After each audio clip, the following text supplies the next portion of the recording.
Welcome to the Startup Grind.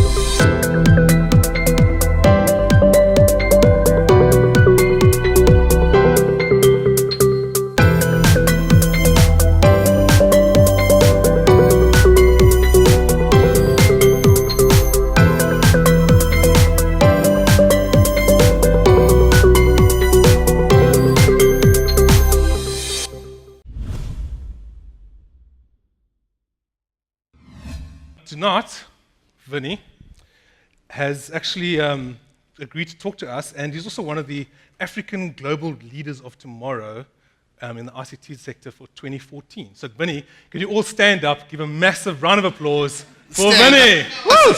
Sit down. There we go. Welcome, welcome. How's it going? Thank you very much. Nice, dude. Cool. Okay, excellent. So I'm meerkatting this as well. There we go. There we go. Awesome. Will that work? Put down there. Ah. Okay. There we go. Let's do this. I actually brought this with. There you go. All right. Let's see. Brilliant. That can work? That's going to work. Okay. Cool. So before we start anything, you can go to slido.com or sli.do, and it'll ask you to join. You type in start CPT. You can either have the hashtag or not have the hashtag, it's up to you. You can join up and you can ask Vinny questions. We will be highlighting some of these questions throughout the evening. And you can also see the tweet stream on the side. So this is one event where we actually encourage you to be on your mobile devices. Yes. Okay, thank you very much for joining us. And welcome to everybody on Meerkat. If you guys want to watch this live streaming, you can. Just go to his Twitter account. Yeah, don't kill the bandwidth in here, please. We're trying to stream. Okay. Vinny, thank you for coming through. Really appreciate it. We start off every startup grind asking the simple question, where were you born? East London.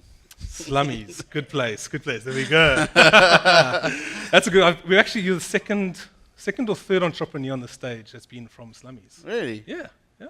Actually Something in the water, huh? Must be. They obviously love the Cape Town fresh air. So, okay, so you went to Hudson Park. I did. I went to Port Rex, and they're literally next door to each other. We share a fence. And Port Rex is the technical high school, and Hudson Park was the, well, let's say non-commercial school. And at that fence, all the guys used to meet all the girls. It was very, very interesting. The girls were on our side of the fence, and just to clarify, I think there are probably a couple on your side as well. I don't know. There were one or two. Okay. There was the Spannerettes, because you guys are the Spanners, right? We were. That's us. Race monkeys. Tell us about your parents. Oh, what do you want to know? Well, are they entrepreneurial? Did they have day jobs? Did they? Both entrepreneurial. I think my dad's one of those guys who he had no choice but to be an entrepreneur. He's kind of unemployable. So sort of like me as well. I think it definitely runs in the family. I can tell you that much. And so he's always doing some business. Like I grew up, I think he had 3 jobs and like 4 or 5 businesses. Between me being born and turning 12. Wow. So and so he was an entrepreneur, and my mom started a food business, and they ran that for nearly 20 years. And so wow. I worked in the business for years as a cashier and helping out and that sort of thing. So I'd say got some small business experience. Small business around the dinner table at night and stuff like that. No, I was in the bar drinking. As most slummies do. That's all you do. That's all you do in slummies, right? You turn 14, you hit the bottle. That's it. There's nothing else to do there. And okay, now tell us about where did you study? What did you study actually? I studied information systems at UCT. Okay. So after high school, after Hudson Park, I moved out to Cape Town, got a little digs in Rosebank, and used to walk up and take Jamie shuttle to UCT every day for a couple of years. Did IS. It was fun. And after that, what was your very first business venture? Talk us through how did you start it and why? So I left in '99. I actually dropped out of UCT because the fan business wasn't doing very well, and it's expensive going to study. So I went back to Slummies for about a year. Okay. Actually, a little bit less, I think, actually. 10 months. And I helped out there, but try to get into the food business, and I just realized I like eating, but it's not my thing, right? so food wasn't my thing. I started working on a pet project called Auto Finance. Okay. .co.za, and I hired a developer or two, and they were coding this thing. The whole concept was that this is back in 1999, right? So you could submit an application for vehicle finance, and instead of having to apply separately at Absa, Nedbank, Standard Bank, etc., FNB, you'd basically just do one application to us, and we'd shop for the best rates and give you the best rate in your car. And I was trying to do this in East London, but when I phoned Joburg, the guys wouldn't take my call. They asked, where are you from? East London? No, sorry. You can't be doing anything of importance in East London, especially in the tech world. So I literally, after trying to phone all the banks and financiers, I just decided to go to Joburg, right? So I go to Joburg, and I walked into the offices of BondNet, which is owned by Jonic, it was at the time.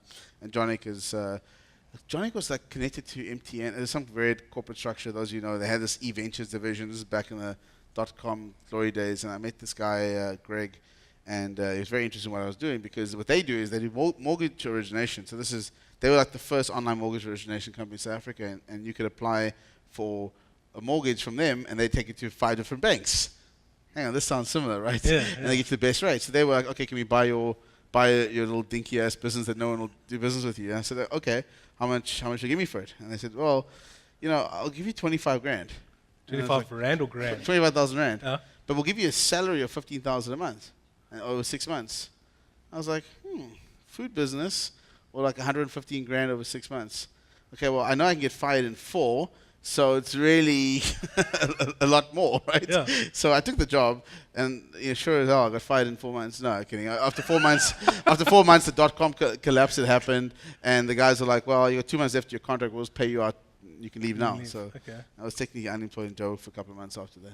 And then so what happened after that? I went job hunting in Joburg, got declined. I think I must be honest, I lived in Joburg 3.5 years. I think I applied for 150 jobs. 150? Yeah, I got declined at all There's of a them. failure story. I only had like there. 3. I actually only got like 3 jobs. But it was quite funny because it was just really hard.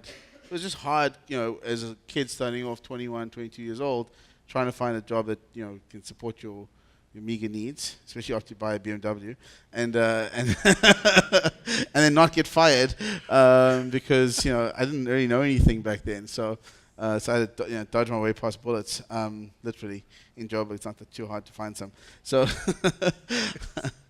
okay, so after all of this, how did you start your first? Because you started Clicks2Customers. I think that was your first venture, and then you also simultaneously started incuBeta. Yeah.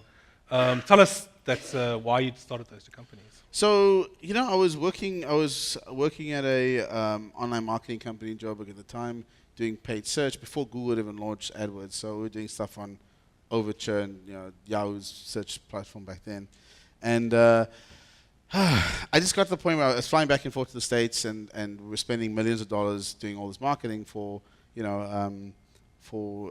clients and whatever else. And I realized that this is going to be really big once Google launches AdWords, because if you were in the industry, 2002, you could see how searches, at that point the ROI was there. At that point the returns were so amazing because no one knew about search. So the returns are amazing, and you knew that when this thing takes off, it's going to be the next big thing. So I was at the Google AdWords launch party in Mountain View, and I actually decided, okay, I gotta do something about this. And at the time I had managed to buy a little townhouse, since I had some equity built up, not a lot, about 100 grand with the equity, 150 grand with the equity. And so I literally, sold the townhouse, took the equity out, so I made a small profit. I rented the place back from the landlord because I still needed a place to live. So the guy bought the house knowing that I'm the tenant for a while, and myself and so I can't it's myself and 3 other co-founders. So it was basically my wife, who was my fiance at the time, and I think we just got engaged. So my wife, fiance at the time. You better get this right. Huh? You better get this right. So technically, when it started, it wasn't really. There was nothing there. It was like, this thing's really small. I wasn't sure I could make any money out of it. But then the moment I saw that I could quit my day job, I quit.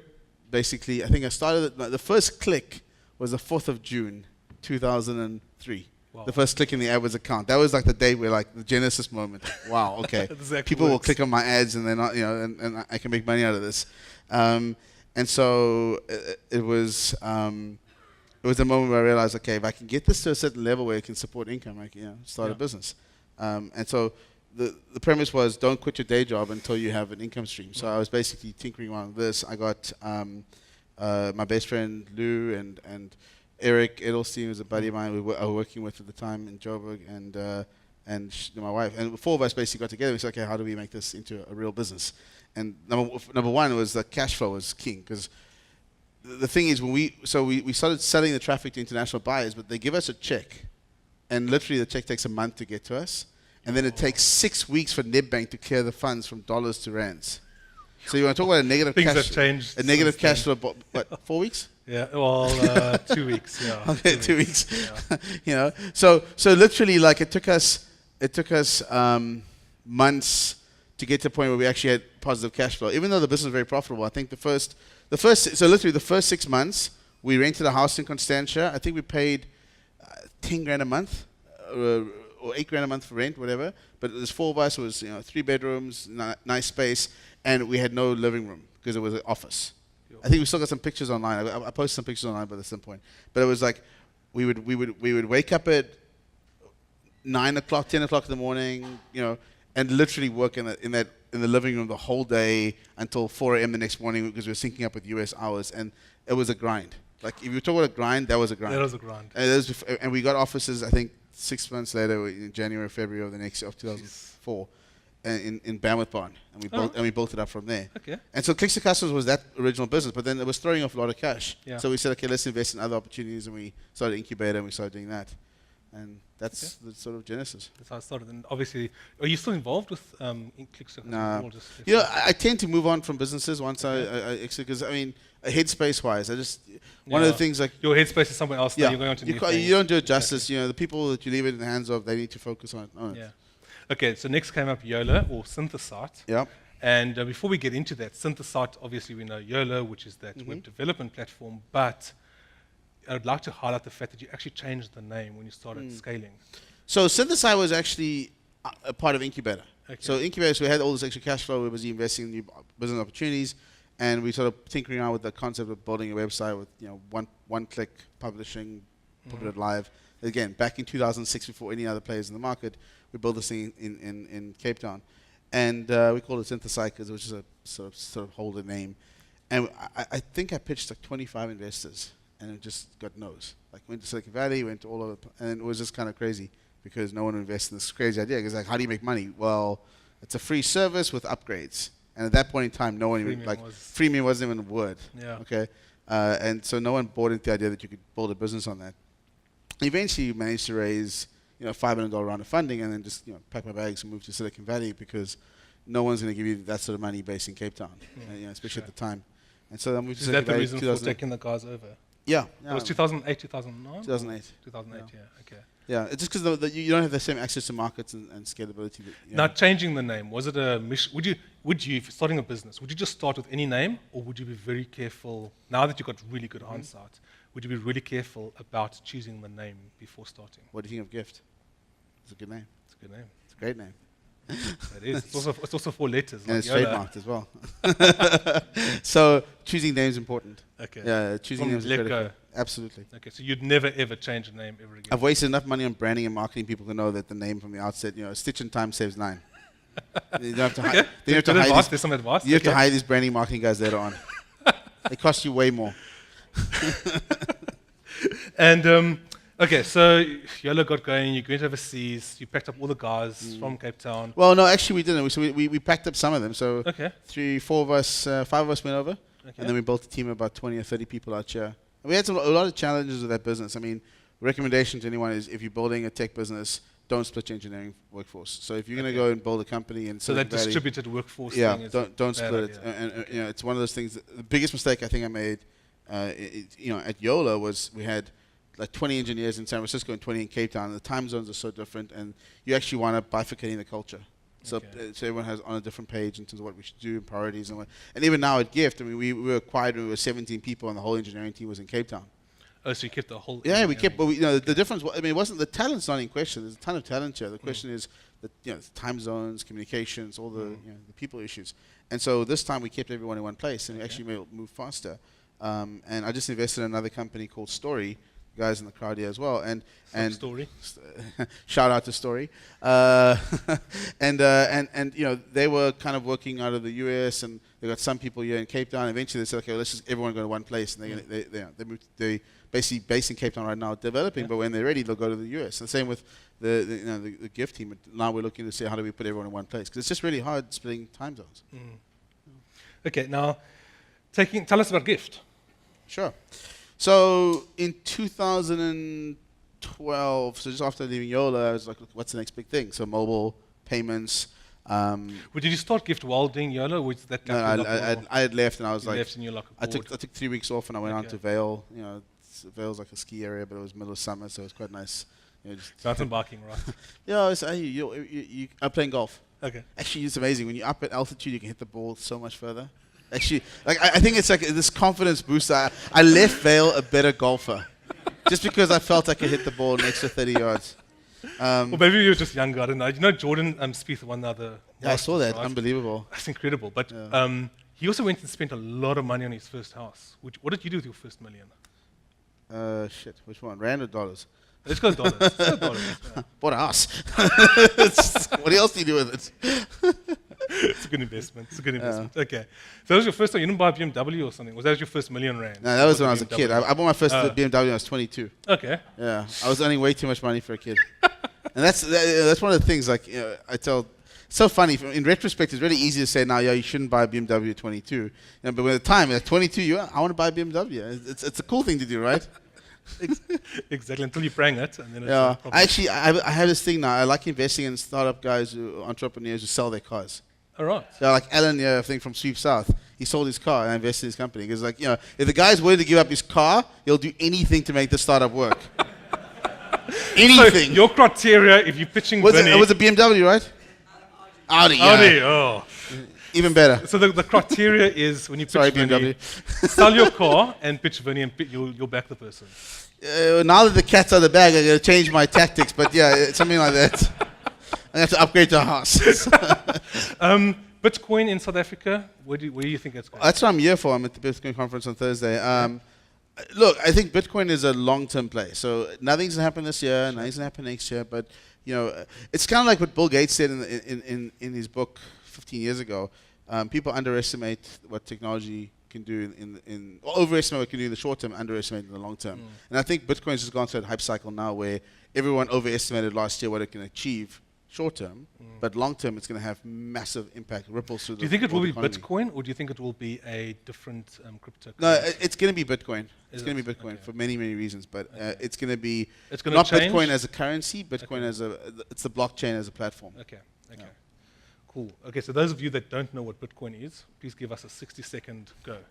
So think of Bitcoin as if you were able to take a spreadsheet, okay, and put it up publicly on the internet where everyone can have access to it and see it. And any transaction can happen. And instead of putting it's like a big database, but instead of putting your personal details, your name, there's just codes back and forth, encrypted codes.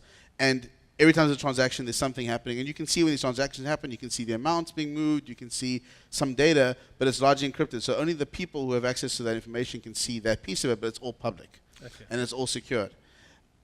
That's really what it is. It's a big public database / ledger.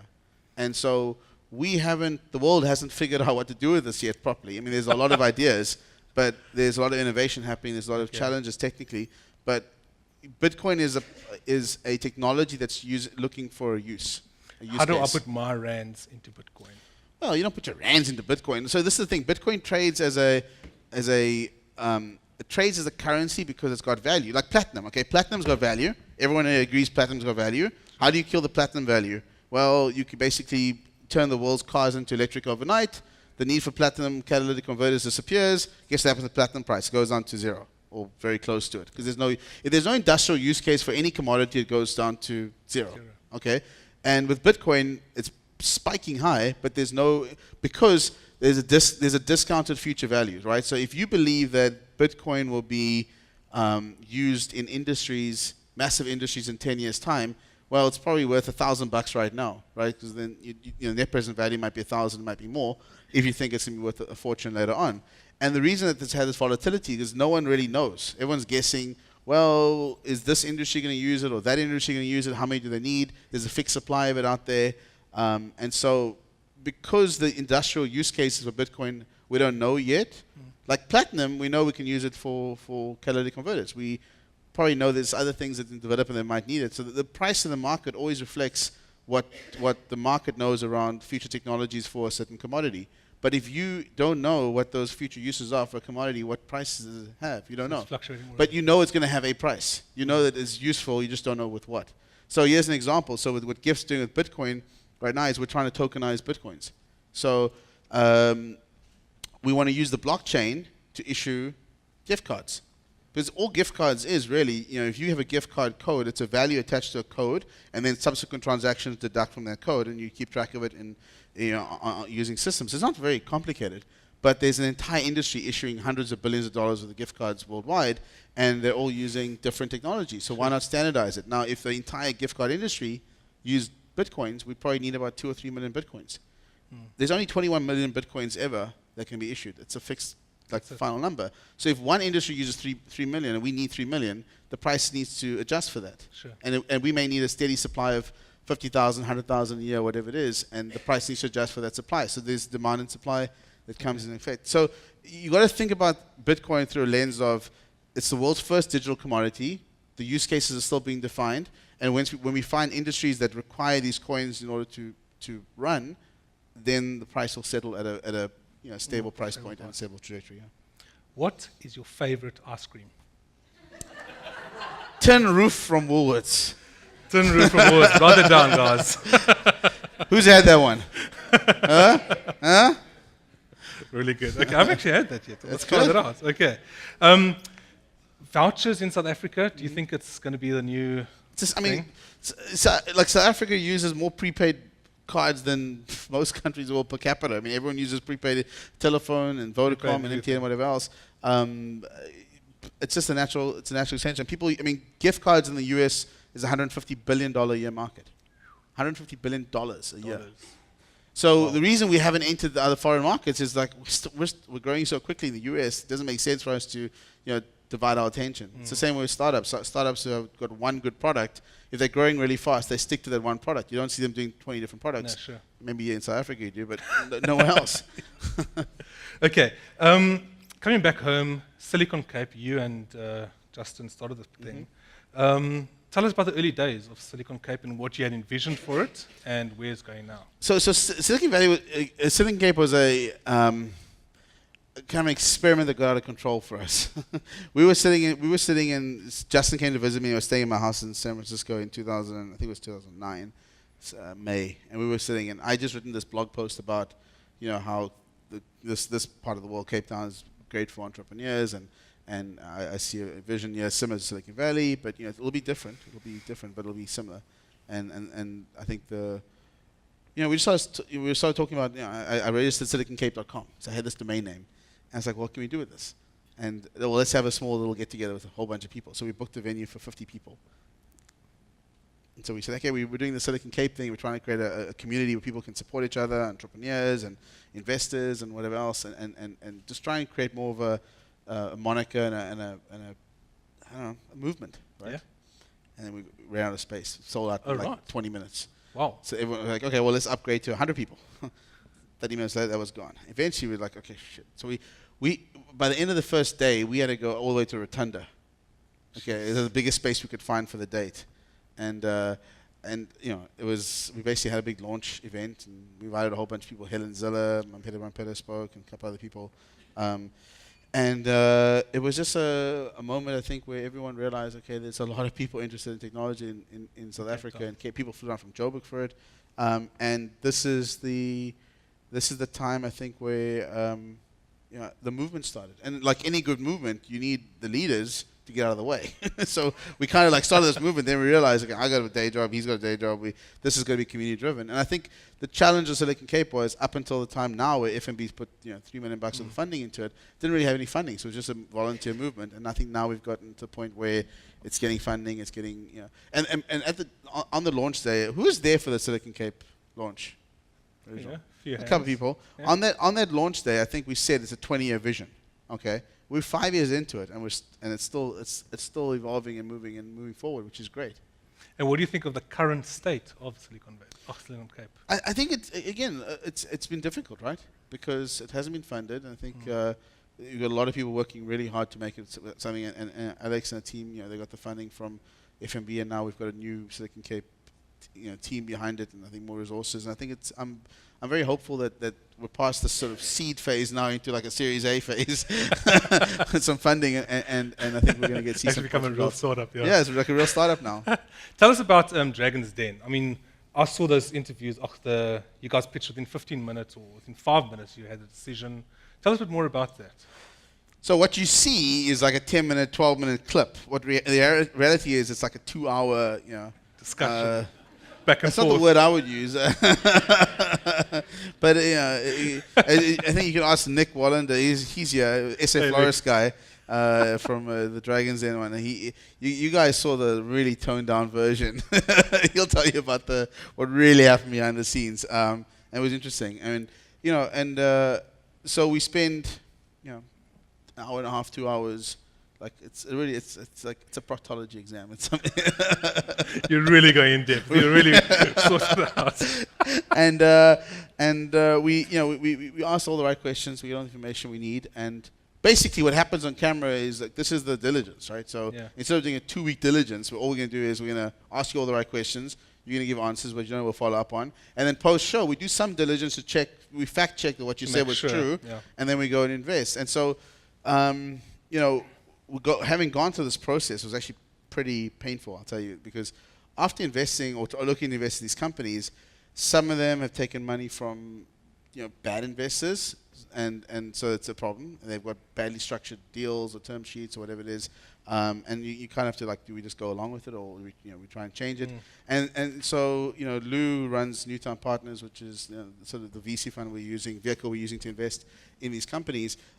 We sat down and we looked at how do we streamline this? Because in Silicon Valley, if you go and want to raise $100,000 or $50,000 from an investor, he can literally give you a check right there and sign some standard documents, and no lawyer gets involved at all at that point.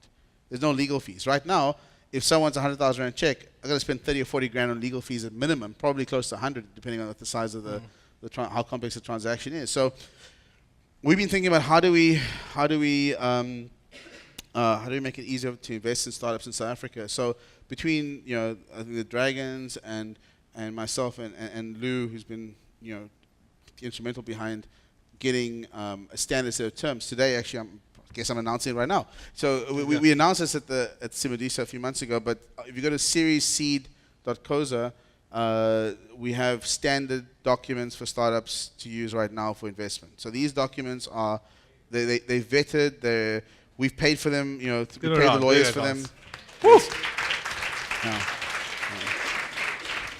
So we've covered all the legal fees here. We had to, we negotiated with the attorneys that they'll give you a good fee on any modifications, but you shouldn't really need to make them, these modifications. And these are terms where if you come to us for investment after you've done this type of this transaction with anyone else, it's fine. Okay, cool. Those are the standard terms. We agree on those terms. We'll put more money in at a different price maybe or whatever it is, but that's fine. So startups should not spend any money on, like if you're raising a couple $100,000 to keep your business afloat, the last thing you'd be doing is paying for lawyers. Yeah. Okay, you should be focusing on the product, the experience, everything else. So the goal is to get this as a standard document. If I was a startup, I'd go look at those documents and I'd be able to, if a VC pitches me in, or I'd go and pitch, we at least know where we stand, where to stand. So if a VC is offering you different terms from what's on there, you should ask questions as to why. Those are the standard terms that you should accept. Don't get screwed over. Don't get screwed over. Use those terms. Again, all the Dragons, we're all using these terms right now as a standard document. I mean, there's a couple of things in these terms which are very in favor of the investor, and they should be, right? So, we're pushing for things like 2x liquidation preferences. We really mean that when you sell, if you give me on board as an investor and I put 100,000 Rand into your business, I should get at least double my money back for the risk I'm taking. So if you can't guarantee me double my money back, why am I investing? Exactly. So if for some reason the company sells for 3 times the amount, then it doesn't matter because I made more than So things like that. We put terms in which are protected for investors, but also give the startup the freedom to do what they need to do. And so you really shouldn't take terms that differ from there, because what it does do, even though it might solve your short-term problem, it locks you out of smart money coming in later on. Okay, so this is where I put my hat on as the startup relations for Silicon Cape. And we, as Silicon Cape, are actually going to be helping to drive this, get it out to all the entrepreneurs, make sure that the guys get the rights from both sides of the parties. For VCs, you actually had a go at the VCs the other day, quite publicly. Tell us why. So I think a lot of it's an interesting one, because the VC in South Africa, the mindset's very different. So you don't really have too many VC types. There are a lot of private equity guys. And the way that, look, Silicon Valley benefited massively from the dot-com rise and fall and collapse, because what it did was it trained a whole generation of entrepreneurs. Like, they burned through billions of dollars, billions, and they learned lots of good lessons. And these guys, those lessons stayed in the valley, and it kind of moved on, and new entrepreneurs learned from that. And the valley got stronger as a result of that, as you can see today. That, I feel sorry for any technology company trying to compete on a global scale. I mean, look at BlackBerry. You remember BlackBerry? Wait. Yes. They used to be a $100 billion company 5 years ago. Like, every time Silicon Valley goes into a market, they just destroy it. Okay? And it's because they've just learned how to do a lot of this stuff and through experience. And so what we need to do is stop trying to focus on minimizing failure. We need to focus on maximizing success. Okay. And so too many investors in South Africa are too worried about losing money versus optimizing for positive outcomes. So you're getting around here. There we go. Because if you don't want risk, just go to the bank and get 8% a year. Like, and so it doesn't mean you can come up with stupid ideas and get funding either. Sure. You need to have a good business plan, good business model, and whatever else. But I think it's important that we find the right balance. And Okay, so Vinny has agreed to do a case study to make us a bit more, more practical. Interactive. More interactive, thank you. Has anybody got a startup that would like some money? The first person to stand up can pitch him. Right, come upstairs, come up. Where's my microphone? Cool. Live pitch. Give me a round, there we go. Woo! Okay. Okay, so the goal here is, I don't know you from a bar of soap, but I will in a second. The goal here is to show you the types of things that investors think about when you're pitching a business. So I'm going to ask you questions afterwards, and a lot of this gets edited out when you watch Dragon's Den. You don't see all the questions that get asked. You get some of them, but these are the things that you have to think about when you're starting a business, and these are the things investors are looking for and why they would want to invest. Because if you're investing in a company, you want to make multiples return. Sure. If you want to get fractional returns, 8%, 10%, that's a fraction of your money per year, go to a bank. If you want to make multiples, invest in companies and startups. Okay. Go for it. All right, great. How's it, Vinny? How's Nice it? to meet you. My name's Henri. I'd like to introduce to my startup, which is Flipsell. It's the future of online classifieds for buying and selling second-hand goods. So currently in South Africa, if you were going to sell something second-hand, you'd use Gumtree and OLX and those guys. And obviously, there's a lot of sort of issues there, a lot of hassle, and highly, highly unsafe. I'm sure a couple of people in this room might have a good Gumtree story. So basically, what Flipsell is, at the moment, a mobile app we're trying to get off the ground with built-in payments going through us and a courier door-to-door delivery service, as well as 100% guaranteed returns. So basically, if you want to sell that laptop, take a couple of pictures, post it on the app. Someone looking to buy would obviously see it, purchase through the app, make a payment through the app, which is held by us. At that point, our courier will be dispatched, comes in, picks it up from your house, sends it to the buyer. The buyer gets a brief time to review it. If they're not happy, they can return it. If they are happy, the seller gets their money. End of the story. And so basically, at the moment, we're still early stages. We are looking for funding. And obviously, it's a good partner in that regard. And that's the long and short of it. Oh, the pitch. Well done. So I'm gonna get some Dragons Den questions out here as well, and some of these questions aren't the ones I asked, but some of them are as well. What car do you drive? A Polo Vivo, and on that note, myself and the other two founders are all taking out 100,000 rand loans, which was extending us quite a lot to do that. So maybe sell the car also now that I know that's in the game. You can use Uber, it's cheaper. Okay, that's great. What's your background? I've been working in hospitality for a long time, and I'm a final year law student. Okay, great. With UCT. UNISA. Okay, and you. Okay, and so when did you guys launch? We at the moment we sort of came up with this about six months ago. We've very much been building the early stages. To launch, we need we need an investment and a partner to take us a bit further. So it's a peer-to-peer marketplace, right? Sorry? It's a peer-to-peer Yes, marketplace. yes. So I list an item. I list an item on the marketplace. Someone sees it, they buy it, and then you basically act as an escrow between the two. Absolutely, 100%. Okay. What happens if there's a chargeback on the credit card? Who takes the risk? Sorry, would you just... So I sell. Let's say I sell an iPhone to someone on your marketplace. Yeah. So I give the iPhone to them. They use a stolen credit card. They pay you for the iPhone. Yeah. Okay.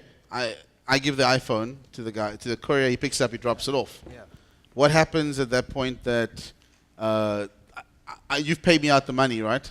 Yeah. 60 days later, you get notified that the credit card was stolen. Sure. Obviously, in that regard, a lot of things we'd have to cover insurance and cover that liability. Part of the system is we want to get away from the current buying and selling system, which is high risk and it's not very safe. So we want high customer service. So if something goes wrong, we're happy to cover that type of thing. So what's your percentage take? What percentage market? How do you make money? Oh, sorry. So for the service in between, we charge 7%. So that includes obviously the charge of the EFT and all that type of thing, and then the courier service is levied onto the buyer. So to cover, just so you know, to cover the cost of fraud, you'd have to sell 12 more items.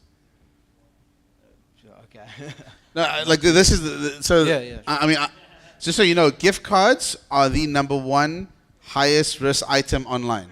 If you're buying if you got a stolen credit card, you use it to buy a gift card. And like literally, we have defense systems up to wazoo just protecting gift against. Like one of the things we do exceptionally well as a company is reducing credit card fraud. Like we have a whole team of people on this. Sure. So it's like we've got 3 or 4 guys like full time on just anti-credit card fraud. And so chargebacks are a reality, especially with high ticket items. Because what I'm telling you right now is being streamed live. But people, if they were going to game your system, they use it. Oh, hang on, I can get someone to deliver a laptop to my house. Hang on, where's that stolen credit card I have?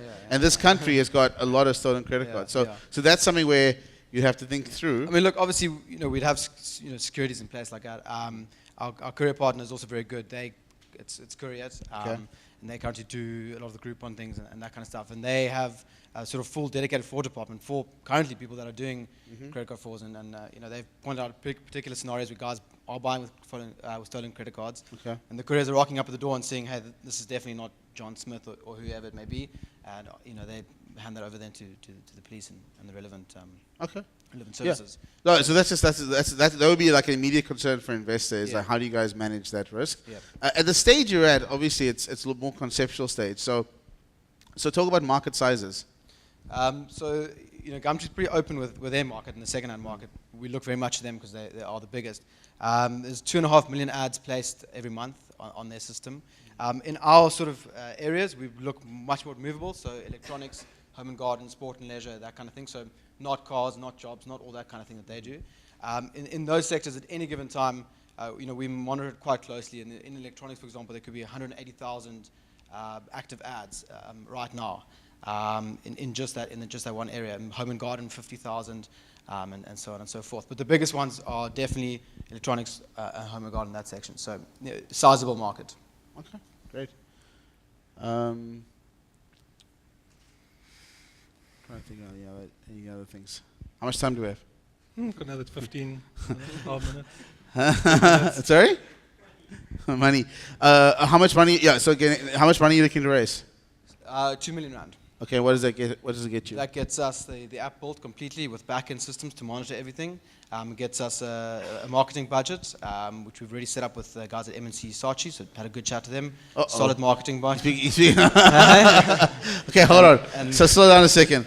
How are you going to market and acquire customers? Sorry? How are you going to acquire customers? Look, that's difficult. Because the moment you talk about using big agencies, that's kind of like the anti-startup model, right? Because they obviously got big fees and whatever else, and it's not cost effective. So talk us through like customer acquisition. How you acquire customers and what the product. We've got obviously the general social media ideas. We've got a lot of ideas with coupons to get similar Uber thing. So encourage guys signing on to get their friends signed on and get a percentage of their cut. At the moment, it's we are playing with a lot of those ideas. We have a bunch of them that we're considering.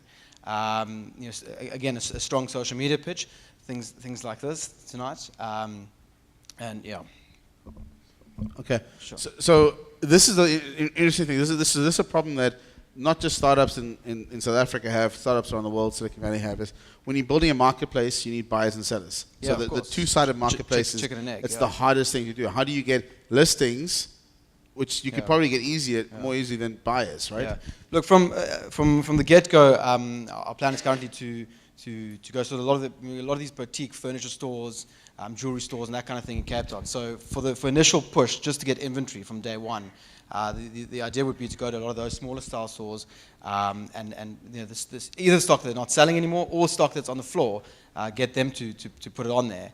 If they can sell it, we're giving them a free courier service. And if it's their back stock, we're getting rid of their back end stock. So from an initial inventory point of view, that's very much our thinking. Okay, so then so if you can solve the inventory problem, then you just then it makes it a lot easier because now you're just solving the buyers. How do we get buyers there if you've got inventory? Yes, okay, and that's a lot easier to solve. Yeah.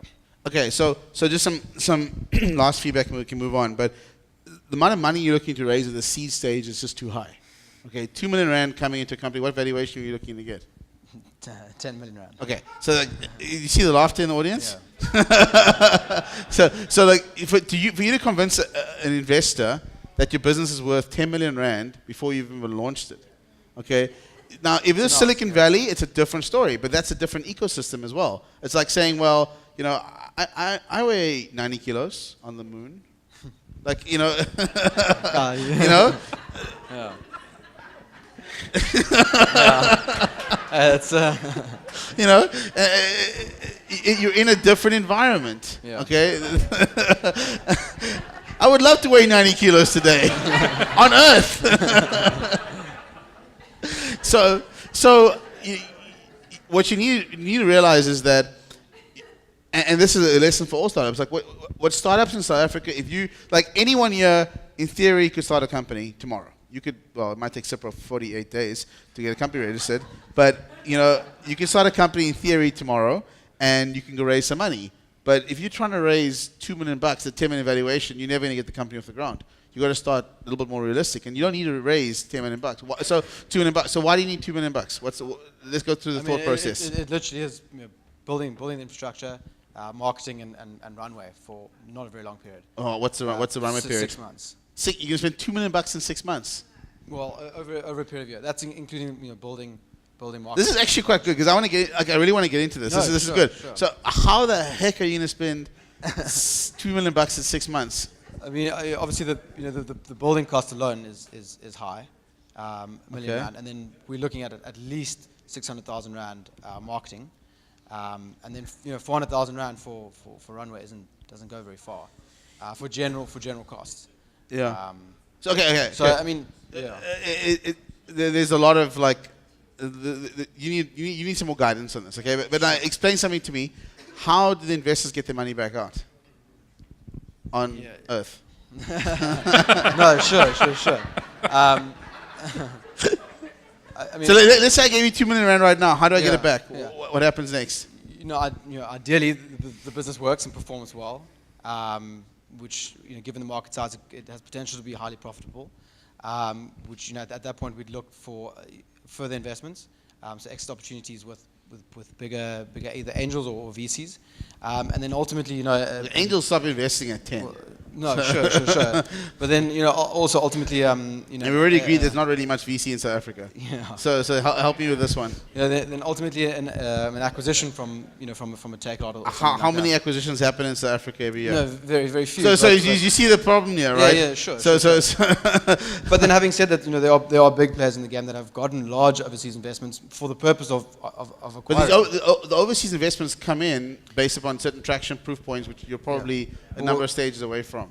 Yeah, sure. So the final advice is you probably want to go raise R500,000 from local investors and give away 15% of your company or whatever it is, like 3.5 million valuation or 3 million valuation or somewhere around there, depending on I don't know how much you've gotten and what you guys have put in so far.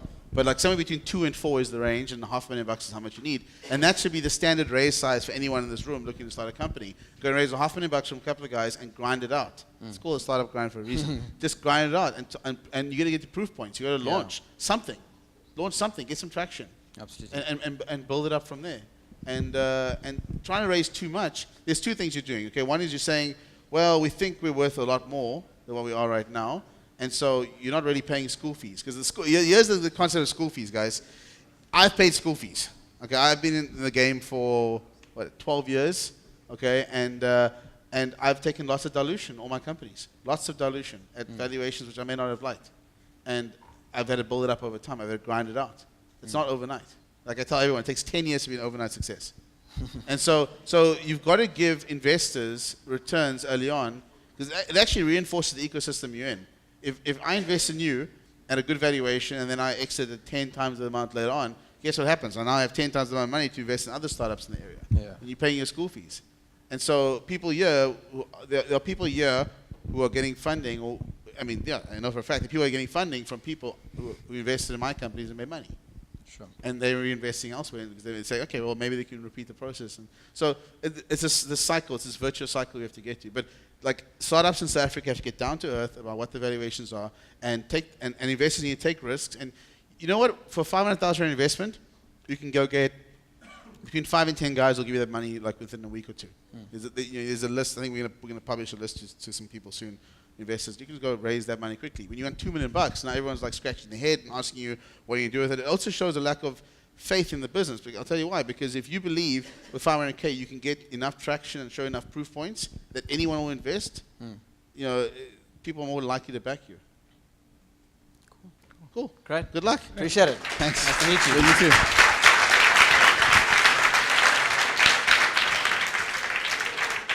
Thank you. Guys, give him a massive round. That was brilliant. Thank you very much. And yeah. Wow, thanks.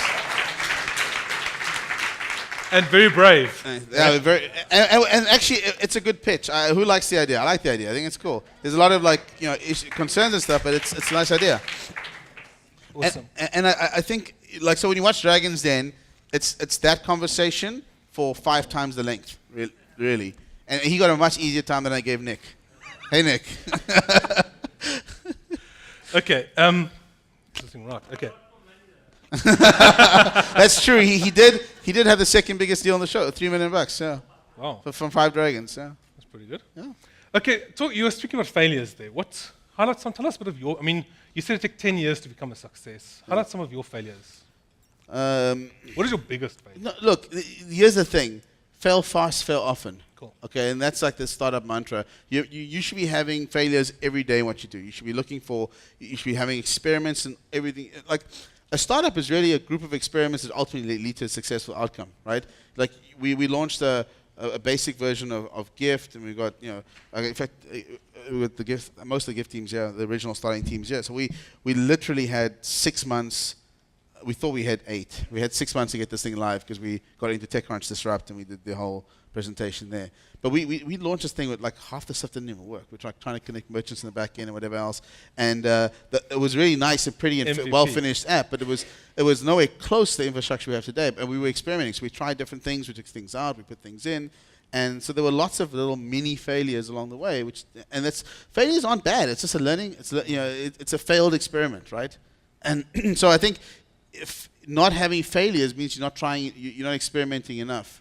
And so, like one of there's someone here whose name will not be mentioned owes me. I think he gave me the bottle of wine, but we had a bet on how much Bitcoin sales we do on day one because it was like, no, this thing's not going to take off. And so we said, okay, let's run an experiment. Let's try it. Okay, and it worked, and everyone was happy about it. Like he was happy about it. We all, we were shares of the company. We were very happy it worked, but it was an experiment because we just didn't know whether or not Bitcoin would take off for gift cards, and it did. So if we hadn't run the experiment, we would never know. And so if it failed, no one's going to go. No one turns around and says, "Oh, that was a bad idea. It failed." Like that's not how the culture works. We need to make sure that we try lots of things. And so for startups looking to find a path to profitability or the next traction step or proof point step, you need to actually fail. So I don't even think in terms of I forget my failures because it's not actually relevant. You're just going to keep moving. Like if my biggest failure would have been to stop. Before I got into like a point of final failure, like to give up. That's failure is when you just totally give up, and even then, that's not even. I mean, that's not like your biggest failure. Like the biggest failure is to stop and say, "Well, I'm not ever going to do this again. I'm not going to try to build another company again." But if it's a really bad idea, you that's should. fine. And I've told people that. I've told people on the show, like, go back and find a job. And that's fine. But like, there are like, here's the thing.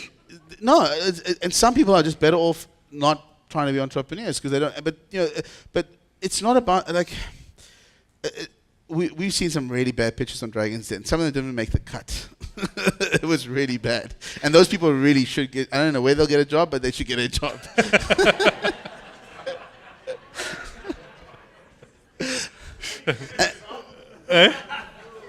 No, I can't do that. That's not fair. It didn't even make the cut on the show. Like it's you wouldn't even know it existed. There was some there's some serious like. Okay, we're going to go to some questions now. So we're going to start off with the Slido questions. Do vote other people's questions up. Ask for questions if you want to. We're also going to do some one or two with a microphone just to make it a bit more interactive. So the first question is, what would you say now to the 21-year-old you? Living today or living back then? Let's say with today, hey? Anya, what do you think? Back then. Back then. 21-year-old me. Yeah, don't buy a BMW. Sell the car. No, it's Joburg. Public transportation is really bad. So keep the Honda. Don't buy the BMW. Live in a cheaper neighborhood. Santons is not the. You're living in Sandton. Honestly, at that point in time, it would have been pack your bags, go to Silicon Valley. Really? Yeah. So now that's then. Now today. Today, it's so cheap to build companies. Come up with 5 ideas, pick the best. Speak to your friends, pick the best one, and go raise money from investors in Cape Town. But it would have been actually moved. It would have been probably moved to Cape Town. Oh, yeah. Oh, there we go. I like this. Tweet that, people. Yeah. No, I think Silicon Cape's got the right. Like, guys, you must understand. Let me give you guys an example of the issues that we had at Clicks2Customers. Okay. At one point, we were generating so much data per day, it took more than 24 hours to upload our update bids back to the servers in Texas. Okay, and so for the same cost and half the speed, we could fly the disks there every day. Okay, like it was really expensive building a company back then, really, really expensive, especially an internet company. And now it's not. So back then, I should probably have just left the country. But we had a better chance of success at younger age maybe, or I would have had. Look, it's different outcomes, right? And if I look at it today, people who stayed in the valley in 2001, 2002, like the Paper Mafia, those guys have done really well, and they've learned a lot. But I mean, South Africa 10 years ago was not the place to build a startup. 12 years ago it just wasn't. It was really like you guys have no idea how hard it was. We diluted equity for cash flow. Like it's a profitable business. But we have to give up equity because the banks take 6 weeks to cash a check. Like, that's a sad situation to be in. Like, we had the banks come over to the office to try and figure out how to give us cash flow financing. They actually asked me, where's the stock? Where's the inventory? Because in your financials, you got, you mentioned that you have cash, you have receivables, you have, I think, we talk about, like, media inventory, like the digital inventory. And they're like, where's all this inventory? Let me show you the servers. Come walk with me. I did that. I did that. They didn't quite get it, and so Yeah. So the environment has changed somewhat, not the same, but there was a lot of challenges 12 years ago that don't exist today, which I think is a good thing. Cool. Next question. Do you plan on out-racing Gumtree in the long run or partnering up I instead? think it was meant for that guy. Yeah, that one's for... Okay, skip. Next. Skip next. Okay. Besides the basic business plan and idea, there we go. What other factors do you consider before investing in someone's business? Are there personal characteristics you look for? Yeah, In it's other words, do you go in the person or the business? both. Huh? Yeah, That's quite interesting. Short and you have to sweet. do both. It's a Okay. balance. Because if you don't believe that people can execute, you shouldn't invest in the business, Sure. right? But if you believe that they can execute and the business is okay, if the business is really bad, you might say no. Okay. But you kind of need a little bit of both. They have to have a good idea. Which You know, one the is- thing about okay. the thing, good investors know they're good investors, okay, and great investors know that they're lucky. it's a small, it's a nuanced distinction, but you know, good investors have the great investors know like some of the best deals, and it's just pure like luck. You find the right team, you find the right market, right point in time, and you got to spread your bets. So I'd say you increase your odds of success by choosing a good idea with a good team in a good market, Okay. and you hope for the best because it's still luck. The outcome's still luck based. Okay. Who's got a question? There we go. Hand up first on the side. Sorry. There we go. The video guys can take the camera with him. Cool. Hello. My name is Ylva. I'm wondering, working in the Silicon Valley, what do you think of the quality of the Cape Town startups of today? I mean, it's a tough question because some of the quality in Silicon Valley is bad as well, right? It's not, it's like there are bad areas in Joburg, there's bad areas in San Francisco Bay Area, there's good areas to live. There's a range, right? So if you're looking at the quality of startups in Cape Town, it's harder because it's not really. I look at people more than the quality of people here is really high. The quality of the opportunities they have is not as high as in Silicon Valley. So Silicon Valley, you have access to a 300 million person strong domestic US market when you build a company. In South Africa, you've got a 50 million person weak domestic consumer market, okay, and that's the difference. So when you're building something to scale, it doesn't scale the same way it does here. So therefore, valuations are lower. Therefore, upside is lower. And you look at Africa, you've got 54 disparate states with different currencies, different leaders who change over every week, whatever it is. And so it's a problem, right? So I think to turn the question around, what I think the quality of the people here, well, there are people here who are, I mean, I know some of you, I've worked with some of you as well, and I can tell you there's people here that are amongst the best in the world. And when they come to Silicon Valley, they're favored as people like equals. So I don't think it's a question of the people. I think it's a question of the market opportunities presented to them and the ideas that they have. As a developer, are you, tell us how because I know Gyft, some of the guys that helped you start develop, they made quite a few bucks. Tell us, would you take an equity stake and start the business and run and say, listen, I'll develop this project for you? Talk about that.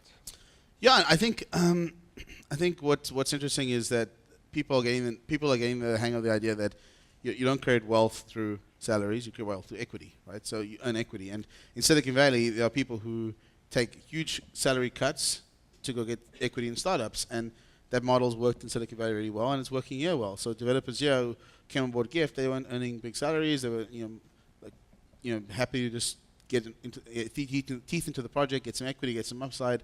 And I don't even think they all believed that it would be such a successful outcome, but they're willing to take the chance, and it was.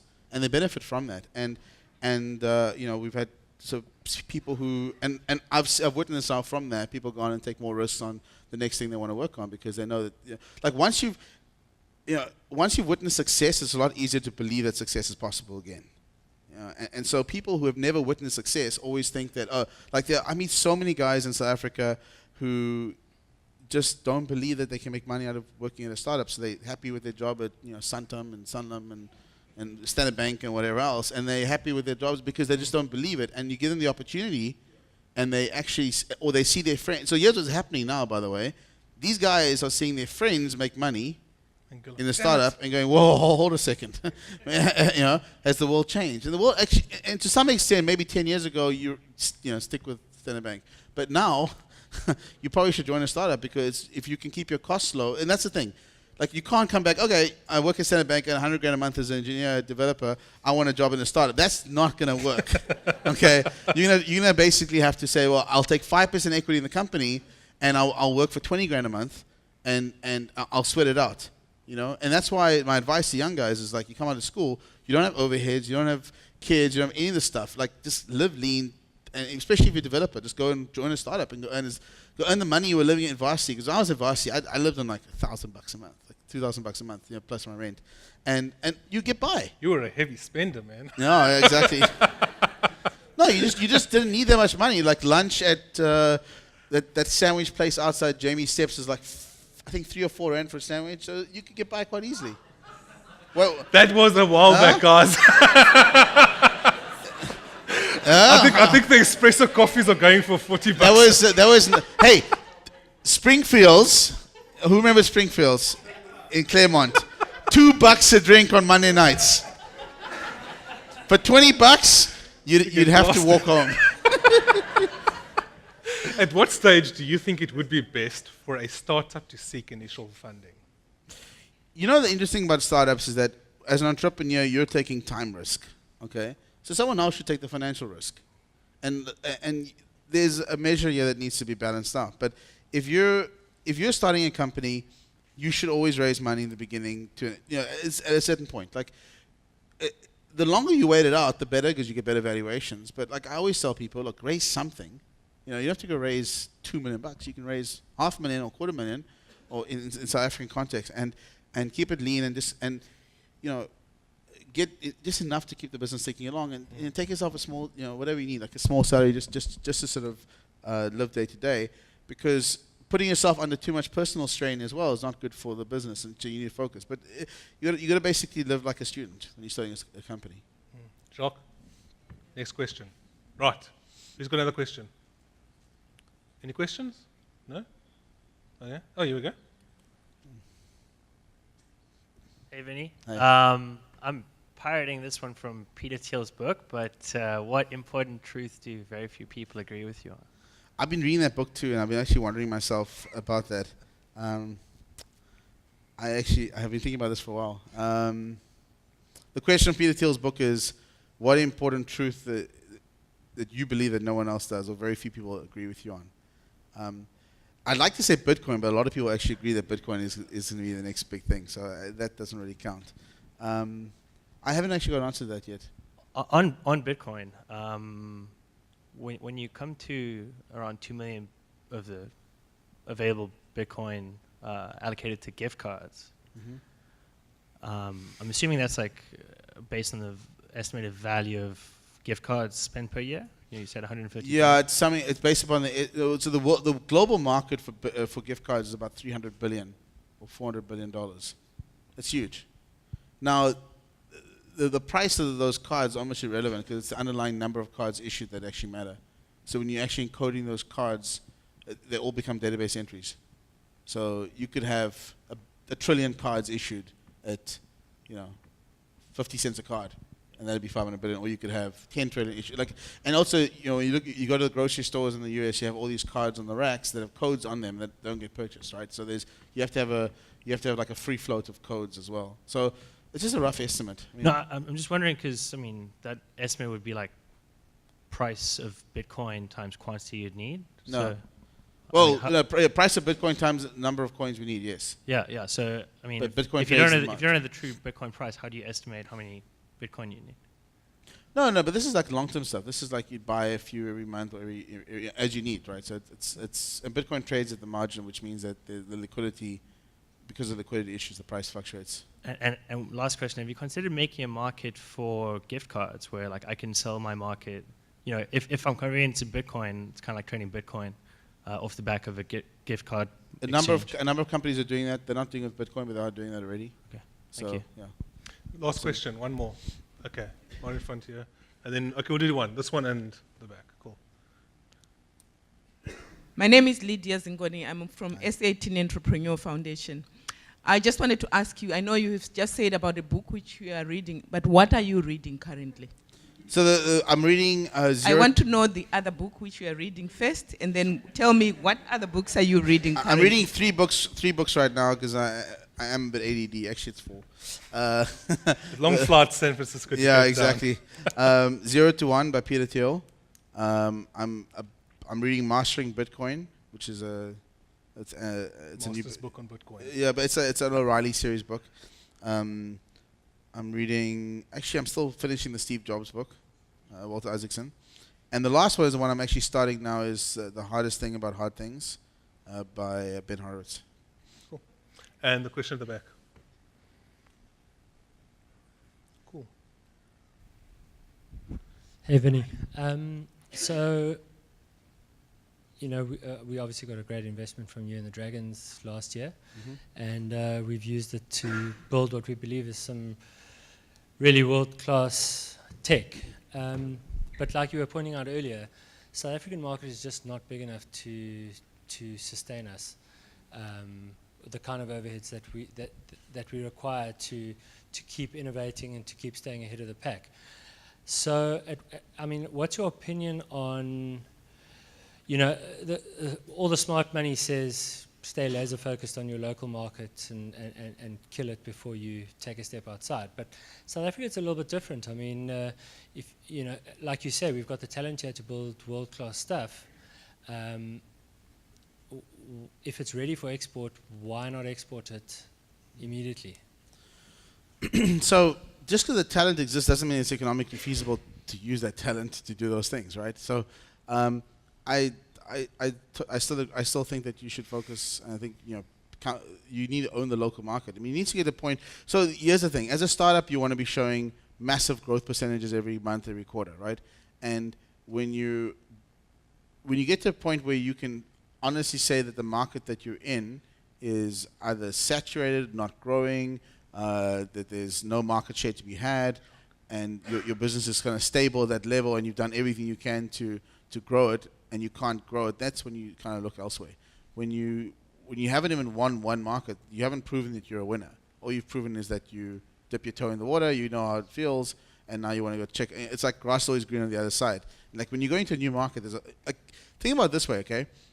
Gyft is probably one of the largest digital gift card sellers in the world, and we only do the US. And everyone's banging on our door to open up in every other market. And we're growing so fast right now, we just keep saying no.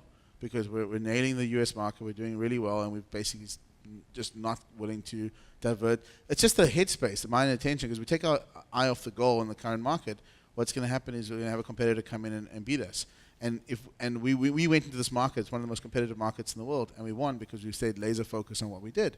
And so that lesson applies in South Africa. Like, I'm not a big, when the South African startup wants to go and start spreading into all the rest of the countries in Africa and Europe and whatever else, like, I've done this before, by the way, and from experience, it's really, really hard to expand internationally without having a stronghold in one market. It's really hard to do. I'd say it's not impossible, but it may be economically not feasible. And so, and if you want to be an innovative startup, you need to disrupt. So I think not enough South African companies look at disruption as a way of taking on the market. And there's disruption, and then there's like when we launched Gyft, the idea was that gift cards are all plastic; they're going digital. So we would disrupt the market. It was just basically facilitating what was an ideal situation, moving from plastic to digital. And so we rode that wave up. And then Bitcoin came, and that helped disrupt further and helped us. We provided more services in that market. I think a lot of South African companies are also stuck with the notion that the grass is green on the other side. South Africa's actually got a very it's not as strong as the US, but it's big enough that you can build a decent business here locally without having to expand. And then the guys that do expand, it takes many years, by the way. So if you have a 10-year goal, what difference does it mean? What difference does it make if you leave now or in a year's time from now or 2 years from now? Okay, build your base solid and then expand from there. Because if you have a weak base, I don't think it's going to lead to optimal outcomes. Quick question, Dragon's Den, how many people did you back? I did did 10 deals on screen out of 73, which is more than I probably wanted to do, but Gil kind of roped me into a couple. Blame Gil. Gotta blame Gil. Okay, guys, we're going to do the competitions now. There's a fishbowl floating around. There it is. Can everybody just put there, while we do the Twitter competition, can you put your business cards in there? Some bucks up for grabs. And come forth. Adelaide, we'll be doing the Twitter. Yeah, I might just fall over standing on there. It seems very precarious. So thanks so much for the amazing insights tonight. It was really absolutely inspiring and fascinating. Thank you. Pleasure. And thanks to all of you who were tweeting. From about the 10th minute in, we were trending number 2 in South Africa. And your tweets tonight have reached over a million South Africans. So really, really amazing tonight, guys. Thanks so much. There's just a couple of tweets I'd like to highlight. Not the winners, so don't get too excited. But Errol at Valley Lion, start TPT. Some people shouldn't be an entrepreneur. The rest should fail fast, fail often, never give up and die trying. Absolutely amazing. Just completely encapsulates what you were saying tonight. You know, if you're going to do it, just do it. There's nothing else to it. And then Marwan, Mr. Pigeon Pie, lesson from Vinny Lingham tonight. No matter the challenges and failures, success is always possible.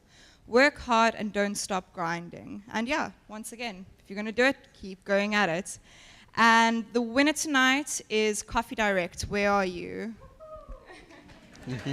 Come forth, come forth. Thank you. You get to win. What was the tweet? So yeah, I'm going to read the tweet now. Tell us the tweet. It's too exciting. So the steps to success. Number 1, discover the trend. 2, cash flow is king. 3, don't split your workforce. 4, focus on success. And lastly, number 5, sell your car. You can hand it over to her. Congratulations. There you go. You'll also get a voucher from him for 1,000 rand. Okay, that's pretty cool. And you must please speak to Jax. Jax, stand up. There we go. Please speak to her. She's going to get your details so we can send you the voucher. Okay, cool. Thank you. And then for the business card, where's the business card holder? Fishbowl. Right, come, bring it forth.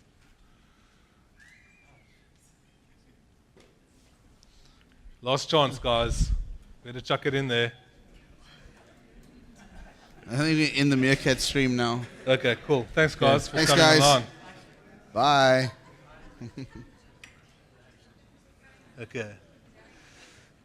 Let's do this. Okay, cool.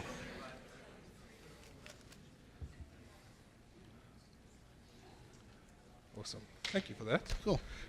Choose something. Stephanie Brummer, Tots and Toe. It's a lucky draw. You want a shirt? And then she also gets 500 rand voucher. Oh, yeah. And then you can draw another one. We've got another street shirt here to give away. Cool. I should wear a gift shirt. You should have. Next time. See, I told you. Charles Schlittimer. Charles. Oh, yeah, from Charles. Cape. Charles, where's Charles? Schlittimer. Okay, I think he left. You get it for Charles? him. Yeah. Well, if he left, you shouldn't get it. Yeah, no, you're not getting Yeah, it. that's how rude. How rude. He's from the Cape Commerce. Sweep Sweep South, South. Luke Kannenmeyer. Oh, is it you? Okay, cool. Okay, that he was gets a to total win the- coincidence. Okay. There you go. There we go. Thank you Cool. very much. And then you get a shirt. You can pass it to him. And this on this side over here, just a lucky, whoever wins that, well done. Cool. There you go. Okay, Cool. cool. Thank you very, very much for your time. We really appreciate it. Thank you. Thank you. Guys.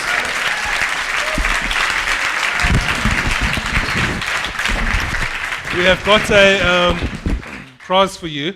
This is Jaws the Fish. He's a very cute little fishy guy. The whole idea behind hashtag Jaws the Fish and at Seb the Red Fish is it's a marketing platform for you to get online, on Twitter, interact with the guy, and he will talk back. And this way you can follow what other people are saying to each other and get to know the other entrepreneurs in the local scene by interacting with him on Twitter. So that's yours, and you can have fun with that. There we go. Thank you very much. And also, Red Fish, thank you, guys. Thanks, guys. Okay.